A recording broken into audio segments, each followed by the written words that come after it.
So these are the some of the things: restrict access to the console, VTY access lines, and configure banners. Banners is also very much needed. Suppose suppose you are accessing any network devices, right? So what kind of device you are maintaining and what kind of access are needed. So I'm just opening one more desktop related things to you.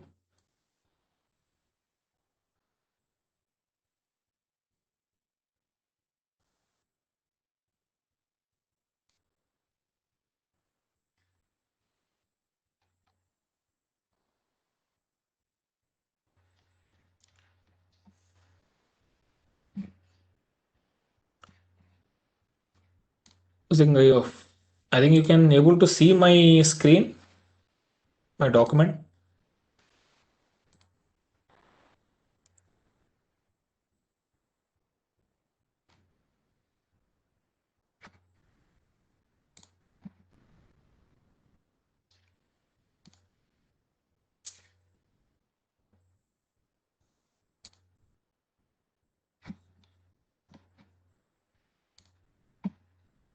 Can you able to see?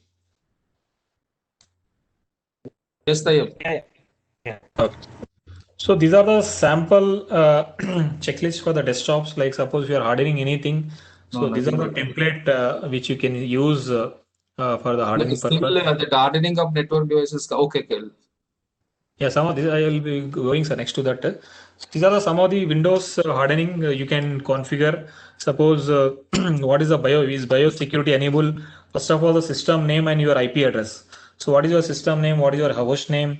Suppose the host name is there. What is your host name and what is your IP address? And always you should take your MAC address also. Okay.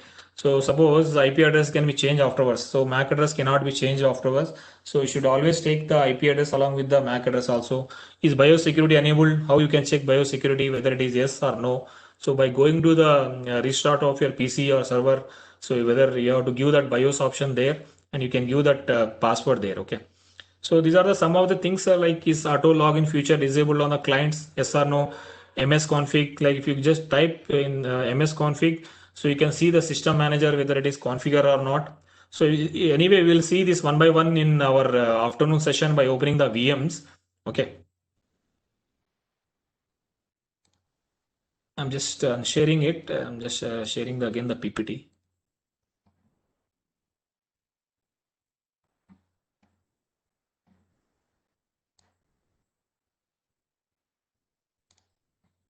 Think can you just see my this PPT, right? Hello. Hello. Yes, okay. Okay. So these are the some of the anyway Windows we have covered, sir. Now we will be seeing the how to harden the network device. Anyway, like how to harden this network devices and how to harden a Windows one by one. We'll see in the afternoon's section, like this practical point of view. I'll be opening one VM and I'll show each and every step, like how to harden a Windows machine and how to harden some kind of Linux machine. Suppose there is a network devices are there, so what are the network device? How to harden a network devices? Okay. So those things also will check each and everything practically in the afternoon sessions. Okay.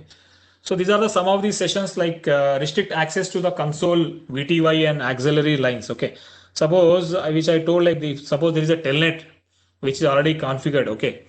But your device supports only telnet. It will not support your SSH version 2. Okay. So then what you have to do means, as I informed, like you have to use the access control list. Who want to access to the control VTY? Okay. On the particular VTY, who want to have the access. So such kind of things you have to give the restrict to the access to the VTY and also to the auxiliary lines also. Okay. So configure the banners. What do you mean by banners basically? Can anyone can tell what do you mean by banner?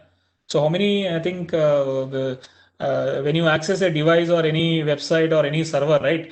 So we'll get a banner saying like you are into the so and so on ministry and you are accessing the so and so on device. So unauthorized personnel will not be access this such kind of devices, right? So always a banner should be implemented.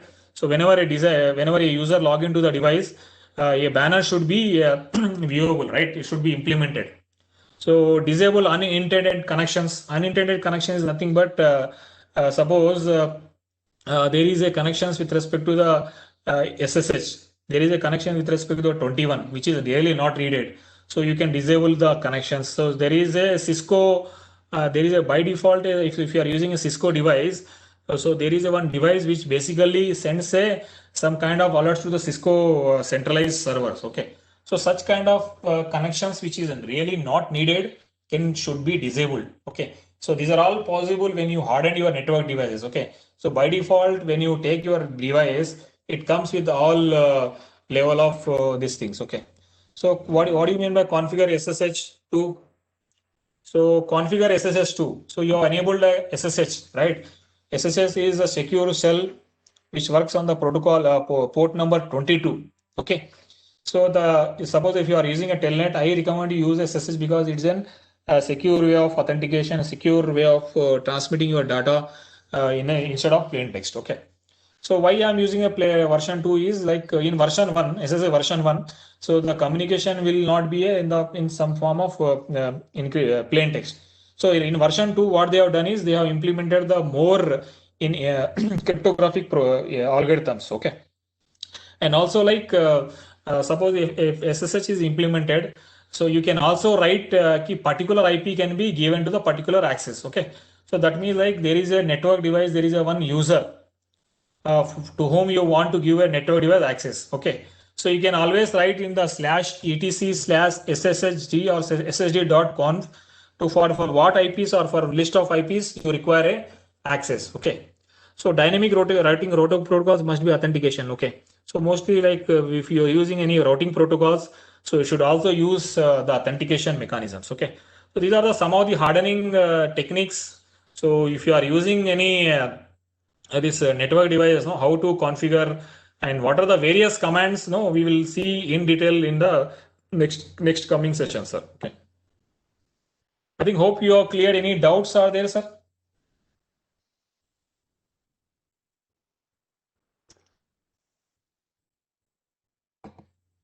Yeah. So these are some of the password management. Like always, you have to give a strong password, and you should not like password should not be in a like a simple one, which can be reusable or it can be simple. So always you have to give a strong password. I recommend to use a 14 character password as per the CAS standards. Okay. You should always different password for different accounts and applications. Don't write or store password on paper or drive. So always you should remember the passwords, or you can write in a centralized some kind of diary and you can store in your secure form of things. Okay. And always like when you are entering into the password, always see like someone should not be there in your backside while you are typing the passwords. Okay. These are some of the things like see this is the password management, account management. So this all will comes under the hardening part. Okay. With respect to the Windows, with respect to network devices, with respect to security device, right? So these are some of the things which we are seeing now with respect to network devices. Yeah. So suppose if you are using a secure email server, so what kind of encryption you have to follow? Suppose if you are using a email encryptions, so you have to use the PGP, TLS. I told like there are some two ports are there, 587 and 993 or 995, which uses a secure IMAP and which uses a secure SMTP. So I think SMTP will use SMTP is also a plain text protocol unless and until if you are secure that SMTP port. Okay. So the secure SMTP port is 584 or 587. So those ports you have to use for secure authentication. Two-factor authentication, nothing but like suppose if you are using any authentic like mail server, it should be like the two-way OTP should come to your mobile. So such kind of things should be implemented. Anti-spam and antivirus feature should also be enabled in your email server. Not simply like suppose like say you have to save your something kind of exe. That exe should be detected and should be dropped at the server level only. Okay. These are some of the future like anti-phishing, anti-spam, and antivirus kind of things should be enabled and hardened. Run services only on secure channels. Okay. So what do you mean by run services on secure channels? Secure channel nothing but you are accessing this mail server through HTTPS or SSH version 2 Okay, something you need to upgrade or update. So you have to do with this both secure channels only. Okay. So you have to use encrypted logins. Okay. What do you mean by encrypted login? Is nothing but PIM is there, and Orcus is the one of the device which uses your encrypted logins and all those things. Okay.